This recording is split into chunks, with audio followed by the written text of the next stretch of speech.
This is an affiliate. We'll call him Mike. This is a company, and this is a consumer. Mike needs to make more money. The company needs to sell more products to consumers. And to get help selling more products, the company brings on Mike as an affiliate. The company will pay Mike a commission for every sale he makes. Basically, Mike is the middleman between the company and consumers. Mike works independently as an affiliate, so he has no boss. He's basically his own boss. Or maybe he is a boss because he has no boss. So what is Mike's job as an affiliate? It's simple. Find consumers, and here's the key, who are interested in the company's product. Then Mike will tell them about the product. He then asks if they've purchased the product. No, he'll tell them the benefits of having this product. He then asks if they've purchased the product. No, he'll tell them the consequences of not using the product. He then asks if they've purchased the product. No, he'll show them results of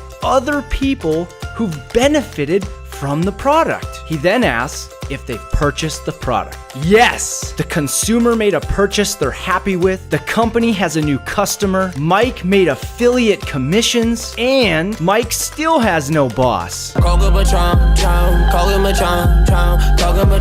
Want to be like Mike and start your own affiliate business? Click the link on this video or in the description below for a free affiliate training to learn how. Call him a charm, call him a charm, call him a charm.